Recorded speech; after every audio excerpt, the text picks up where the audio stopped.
আজকের ভিডিওতে দেখাবো কিভাবে এই রকমের একটি ফটো এডিটিং করবেন, তাও আবার মাত্র 2 মিনিটে। ফটো এডিটিংয়ের জন্য যে অ্যাপ্লিকেশনটি লাগবে সেটি হচ্ছে লাইটরুম। আর এই লাইটরুম অ্যাপ্লিকেশনটি আপনারা গুগল প্লে স্টোরে গিয়ে সার্চ করলে সেখান থেকে ইনস্টল করে নেবেন। লাইটরুম অ্যাপ্লিকেশনে প্রবেশ করতে হলে আপনাকে অবশ্যই জিমেল অথবা ফেসবুক দিয়ে লগ ইন করতে হবে, তা না হলে কিন্তু আপনারা লাইটরুম অ্যাপ্লিকেশনে প্রবেশ করতে পারবেন না। আমরা লাইটরুম অ্যাপ্লিকেশনে চলে যাব। লাইটরুম অ্যাপ্লিকেশনে চলে আসার পর এখানে দেখুন প্লাস আইকন দেখাচ্ছে, আমরা প্লাস আইকনে চলে যাব। এখান থেকে যে ফটোটি আমরা এডিটিং করব সেই ফটোটি এখানে সিলেক্ট করে দিব। ওয়াল ফটোতে কিন্তু আমাদের সেই কাঙ্ক্ষিত ফটোটি কিন্তু চলে এসেছে। আমাদের ফটোটি কিন্তু চলে এসেছে। আমরা এখান থেকে এই অপশনে চলে যাব। এই যে কালারের অপশন দেখাচ্ছে, আমরা এই কালার অপশনে চলে যাব। আমরা এখান থেকে যে টেম্পারেচারটা আছে আমরা এটাকে এখান থেকে -6 করে দিব, -5 করে দিলাম। তারপর টিন্ট লেখা দেখাচ্ছে, আমরা এটাকে এখান থেকে +20 দিয়ে দেব। তারপর এখান থেকে পরের অপশনটাকে আমরা এখান থেকে +25 করে দিব। পরের অপশনটাকে আমরা এখান থেকে 10 করে দিব। তারপর এখান থেকে চলে যাব যে উপরে যে একটি অপশন আছে মিক্সের মতো একটা অপশন আছে, আমরা এই মিক্সে চলে যাব। এখান থেকে রেড কালারটিকে আমরা +10 করে দেব। নিচেরটাকে আমরা এখান থেকে 21 করে দিব। দেন তারপর আমরা পরের কালারটিতে চলে যাব, অরেঞ্জ কালারে চলে যাব। আমরা এখান থেকে অরেঞ্জ কালারটিকে হিউ কালারটিকে আমরা এখান থেকে 10 দিয়ে দেব। তারপর এখান থেকে স্যাচুরেশন আমরা এখান থেকে -11 দিয়ে দেব। তারপর এখান থেকে পরের কালারটিকে আমরা +33 দিয়ে দেব। দেন আমরা পরের ধাপে চলে যাব ইয়েলো কালারে। আমরা ইয়েলো কালারটিকে এখান থেকে -100 করে দিব। আমরা এখান থেকে স্যাচুরেশনটাকে 10 না, আমরা এটাকে এখান থেকে 25 করে দিব।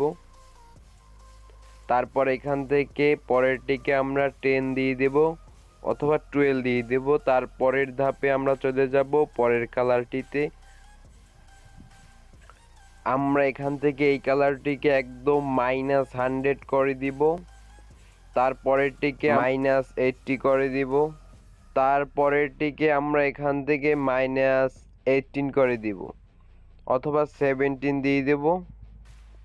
তারপরের কালারটিতে আমরা চলে যাব। আমরা এখান থেকে শুধুমাত্র উপরের যে কালারটি আছে আমরা এটাকে এখান থেকে শুধুমাত্র 45 করে দিব।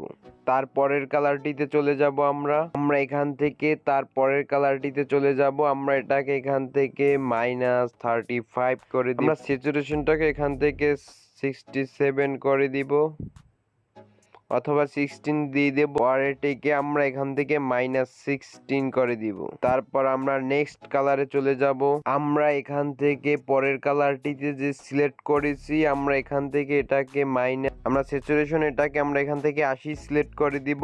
এখান থেকে তারপরেটিকে আমরা -20 করে দিব। দেন এখান থেকে আমরা ডানে ক্লিক করব। আমাদের এখানে কিন্তু কয়েকটি অপশনই কিন্তু আমাদের এখানে মাইনাস করে দিছি। আমরা এখান থেকে ডানে ক্লিক করব।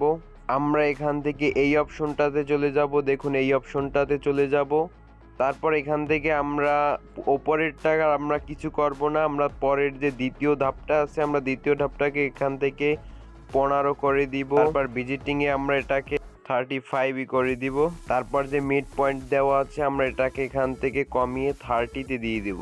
তারপরেরটিকে আমরা এটাকে এখান থেকে বাড়িয়ে 83 করে দিব। তারপর এখান থেকে আমরা এই যে ডিটেলসে চলে যাব। আমরা এখান থেকে উপরের অপশনটিকে এখানে 26 করে দিব। তারপরে যে নয়েজ রেডিকেশন আমরা এটাকে এখান থেকে 6 করে দিব অথবা 5। তারপরে যে এই একটা অপশন আছে কালার নেশন রেডিকেশন আমরা এটাকে এখান থেকে 8 করে দিব। দেন আমরা এখান থেকে এই অপশনটিতে চলে যাব। এখান থেকে এই দুইটাকে আমরা এখান থেকে ইনেবল করে দিব। দেখুন কত সুন্দরভাবে আমার ফটোটি এডিট হয়ে গেছে। ফাইনালি আমরা এবার ফটোটিকে সেভ করে আমাদের গ্যালারিতে নিব। তার জন্য চলে যাব এখানে যে একটা শেয়ার অপশন আছে, আমরা এই শেয়ার অপশনে গিয়ে সেভ টু ডিভাইস এটার উপর ক্লিক করলে আমাদের ফটোটি সেভ হয়ে আমাদের গ্যালারিতে চলে যাবে।